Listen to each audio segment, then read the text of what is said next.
CTET में जो भी लोग फेल हो चुके हैं अब उनके ऊपर से ये धब्बा हटने वाला है, क्योंकि जितने भी लोग सीटेट में फेल हुए हैं और उनमें से ही लोगों ने जो रीट 2024 में फॉर्म डाल दिया है, तो 95% तो उनकी सफलता इसी से हो गई कि उन्होंने एक सोच से आगे बढ़कर रीट में फॉर्म डाला या बीपीएससी टीआरई 4 में फॉर्म डालेंगे। ठीक है, अब इनमें से पास होने की जो आपके 5 या 10% बचे हैं, वो 27 फरवरी को जो एग्जाम होगा आपका तब हो जाएगा। अब देखिए इस एग्जाम में कितने चांस हैं आपके पास होने के, वो देखते हैं आज के वीडियो में।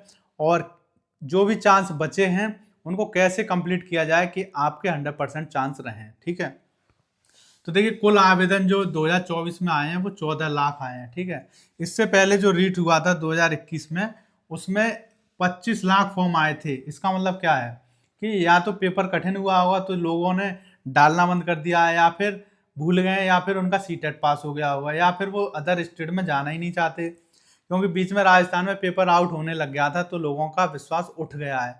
लेकिन ऐसा हर बार नहीं होता है। ठीक है, तो उसी का फायदा आपको मिलेगा, क्योंकि इस बार जो है 4,30,000 फॉर्म तो पड़े हैं प्राइमरी में, और 9,98,000 मतलब पूरे 10 लाख ही मान लीजिए, ये इतने फॉर्म पड़े हैं जूनियर और टीजीटी में। ठीक है, मतलब पेपर 2 के लिए प्री पास कर लेंगे आप तो टीजीटी भी दे सकते हैं और जूनियर का भी। ठीक है, बीटीसी बीएड वाले, अब जो बीटीसी और बीएड दोनों किए हुए हैं उन्होंने दोनों फॉर्म भरे हैं, तो उनकी संख्या है 1.5 लाख। ठीक है, तो इनकी 1.5 लाख जो बच्चे ऐसे हैं कि बीएड भी किया है बीटीसी भी किया है, तो दोनों का पेपर देंगे।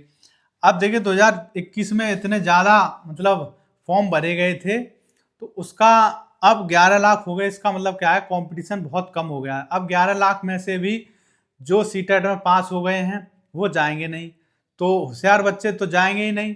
अब जो सीटेट में पास हो गए हैं वो उनको आप होशियार भी कह सकते हैं या आपने बराबर भी कह सकते हैं, क्योंकि उन्होंने सीटेट में मेहनत कर ली तो पास हो गए, तो इसलिए वो होशियार नहीं हो गए। रीट अलग चीज़ है, जितनी वैल्यू सीटेट की है उतनी ही रीट की है। क्या पता जो सीटेट में पास हो गए हैं वो रीट में फेल हो जाएं, क्योंकि सीटेट का पेपर ऐसा है कि यदि कोई बिल्कुल भी ना पढ़े और उसको उसकी भाषा लैंग्वेज समझ में आ जाए तो वो पास कर सकता है। रीट का ऐसा नहीं है। रीट में ऐसा है कि आप पढ़ के जाएंगे तभी आप रीट पास कर पाएंगे, और पढ़ना बहुत आसान है क्योंकि इसमें घुमा फिरा कर क्वेश्चन नहीं आते हैं, सीधे सीधे पूछे जाते हैं। और यदि आपने तैयारी कर ली, अच्छे से मेहनत की, तो जितने भी सीटेट में मतलब फेल हो चुके हैं बच्चे, तो वो अभी से मेहनत करें। और यदि वो मेहनत करेंगे ही, क्योंकि असफल व्यक्ति टूट पड़ता है एकदम मेहनत पे, उसको कोई भी मौका चाहिए।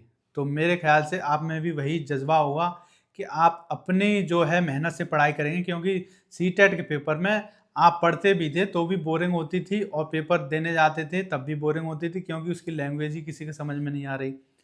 तो सीटेट को भूल जाइए और रीट में अपनी जी जान लगा दीजिए, इतनी लगाइए कि रीट का पेपर आप पहली बार में ही पास कर सकें, और सीटेट का ये जो धब्बा लगा है उसको आप मिटा सकें। ठीक है, तो मेरी आशा है कि 27 फरवरी को आप ये कलंक मिटा देंगे, और उसके बाद ना तो आपको कभी सीटेट देना पड़ेगा और ना ही कोई आपसे सीटेट फेल करेगा, क्योंकि जब जुलाई में सीटेट आएगा उसको भी आज आप पास कर लेंगे। ठीक है, और जो रीट है, अब ये पास होने वाले अभ्यर्थियों की संख्या कितनी होगी, तो वो उतनी ही संख्या होगी जितने सीटेट में फेल हुए हैं। ठीक है, सीटेट में मान लीजिए 10% बच्चे पास हुए हैं और 90% फेल हुए हैं, तो रीट में क्या होगा, उन 90% में से 90% बच्चे रीट में पास होंगे।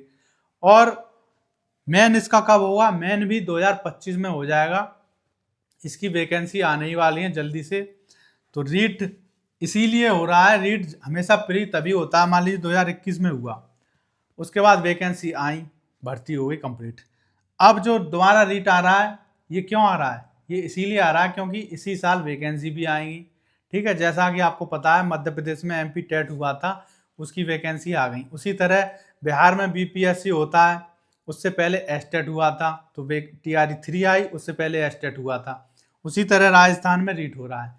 राजस्थान का ये रीट नाम अब कर दिया गया है 2015 में। 2015 से पहले इसका नाम था आर टेट। ठीक है, जैसे यूपी टेट होता है, एमपी टेट होता है, एच टेट होता है हरियाणा का, ठीक है, एस टेट होता है, बी टेट होता है बिहार का। उसी तरह राजस्थान का भी आर टेट था इसका नाम, अब इसका कर दिया है रीट प्री और मेन। आर टेट मतलब शिक्षक पात्रता परीक्षा, उसका जो होता है उसका नाम कर दिया रीट प्री, ठीक है। और जो वैकेंसी आएंगे उसका नाम कर दिया रीट मेन। तो प्री में आप पास करेंगे, उसके बाद इसी साल मेन का पेपर भी आप देंगे, और मेरी आशा है कि 100% आप इसी साल शिक्षक बन जाएंगे, ठीक है। फिर उसके बाद आप सीटेट पास कर ही लेंगे, फिर आप कहीं भी केंद्र में भी जगह निकलें तो डाल सकते हैं, और अपने स्टेट में निकलें वहाँ भी डाल सकते हैं, कोई किसी को रोक नहीं सकता, ठीक है। तो मेरी आशा यही है कि जितने भी सीटेट में फेल हो चुके हैं और पास भी हो चुके हैं वो भी मेहनत करें, फेल वाले अपनी जी जान लगा दें, क्योंकि उनको ताने ज़्यादा सुनने पड़ते हैं, जिससे कि उनके तानों की जो वर्षा है वो एकदम बंद हो जाए, फिर कोई भी आपको कुछ नहीं कह सकता। क्योंकि ऐसा होगा मेरे ख्याल से ही कि सीटेट में पास वाले लापरवाही बरतेंगे, और जो फेल हैं वो मेरी बात को मान के या अपने ही दिल से अपनी पूरी जी जान लगा देंगे और मेहनत करेंगे, और इस रीट को पहली बार में ही पास करेंगे, ठीक है। तो मिलते हैं अगली वीडियो में, तब तक के लिए थैंक यू।